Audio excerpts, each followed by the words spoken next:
ఈరోజు మనం వెళ్ళబోతుంది money biryani hotel Hoskote. ఇక్కడ స్పెషాలిటీ ఏంటంటే వీళ్ళు 4 o'clockకి బిర్యానీ చేస్తారు.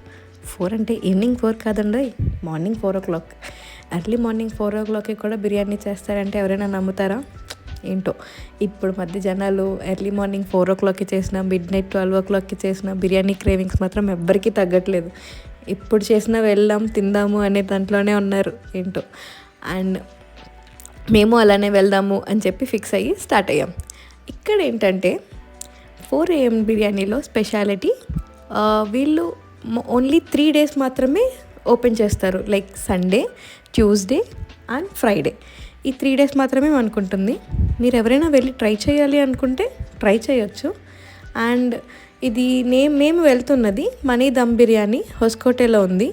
దీని ఎగ్జాక్ట్ అడ్రస్ ఎక్కడ అంటే శ్రీ సత్య కన్వెన్షన్ హాల్ దగ్గర, మన హోస్కోటే మల్లూరు రోడ్ మధ్యలో శ్రీ సత్య కన్వెన్షన్ హాల్ అని మీరు గూగుల్ మ్యాప్స్లో సెర్చ్ చేసి వెళ్ళండి. ఆరెల్స్ మీరు మనీ దమ్ బిర్యానీ అని సెర్చ్ చేసి వెళ్ళినా కూడా మీకు రూట్ కనిపిస్తుంది. ఇది మెయిన్ 4 AM బిర్యానీ కాదు. ఫస్ట్ 4 AM బిర్యానీ ఎవరైతే స్టార్ట్ చేశారో అది ఆనంద్ దమ్ బిర్యానీ. బట్ వాళ్ళు దగ్గర లైన్ చాలా ఎక్కువ ఉంటుంది అని విన్నాము.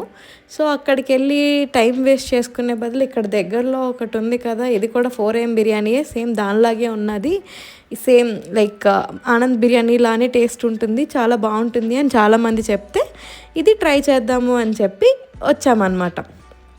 ఇక్కడ 4 o'clockకి ఏముంటుంది, జనాలు ఏమి ఉండరేమో అని ఎక్స్పెక్టేషన్స్తో వెళ్ళాము. కాకపోతే అది తప్పు అని తర్వాత అర్థమైంది. అక్కడికి వెళ్ళిన తర్వాత చాలామంది జనాలు ఉన్నారు. ఇక్కడ ఏంటంటే వీళ్ళు 4 o'clockకి ఇక్కడ బిర్యానీ తినేసి అటు నంది హిల్స్కి స్టార్ట్ అవుతారంట. సో మాకు ఆ విషయం తెలీదు. సో చాలామంది జనాలు చూస్తున్నారు కదా, ఇదే మనీ బిర్యానీ హోటల్. ఇక్కడ ఉన్న జనాలు చూస్తే బాబోయ్, బెంగళూరులో ఉన్న జనాలు అందరూ ఇక్కడే ఉన్నారా అని అనిపించింది. యాక్చువల్లీ అంతమంది ఉన్నారు, అందరూ యంగ్స్టర్సే.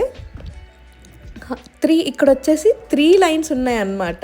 ఒకటి చికెన్ కబాబ్ అండ్ ఇంకా బిర్యానీ అండ్ ఇంకొకటి ఫర్ పార్సల్స్.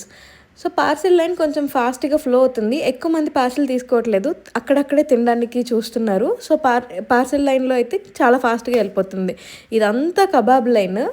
అండ్ కబాబ్ వచ్చేసి ప్లేట్ 120 రూపీస్ అండ్ బిర్యానీ వచ్చేసి 280 రూపీస్. ఇక్కడ మీరు ట్రై చేయాలి అనుకుంటే ఓన్లీ మటన్ బిర్యానీయే ట్రై చేయగలరు, ఎందుకంటే చికెన్ బిర్యానీ చెయ్యరు కాబట్టి. వెళ్ళిన తర్వాత మాకు కూడా తెలిసింది చికెన్ బిర్యానీ ఉండదని. నేనైతే చికెన్ తప్ప ఇంకేం తిన్ను, సో నాకు మటన్ బిర్యానీ టేస్ట్ అయితే అడగద్దు. మా హస్బెండ్ని అడిగితే మటన్ బిర్యానీ చాలా బాగుంది, లైక్ మటన్ చాలా బాగా కుక్ అయ్యింది, చాలా టెండర్గా ఉంది, జ్యూసీగా బాగుంది, ట్రై చేయొచ్చు అని అన్నారు. బిర్యానీ యావరేజ్గా ఉంది, అంతేం లేదు అని చెప్పారు. ఒకవేళ మీకు ఎవరికైనా ఇలా 4 AMలో బిర్యానీ తినాలి అనిపిస్తే ట్రై చేయండి. ఇది జస్ట్ ఎక్స్పీరియన్స్ కోసమే. బిర్యానీ చాలా బాగుంది అని ఎక్స్పెక్ట్ చేసి మాత్రం వెళ్ళొద్దు. It's just an average biryani. Kebab కూడా నార్మల్ కబాబే, పెద్దగా ఏం లేదు అక్కడ. లైక్ మన రోడ్ సైడ్ మనకి కబాబ్స్ దొరుకుతాయి కదా, అలానే అనిపించింది. నేను కబాబ్ ఒక పీస్ తిన్నాను, నాకేమంత నచ్చలేదు. సో అది నా ఒపీనియన్. మీరు వెళ్ళి ఎక్స్పీరియన్స్ చేసి మీ ఒపీనియన్ నాకు కమెంట్స్లో చెప్పండి. That's for today's vlog. Bye, see you in next video.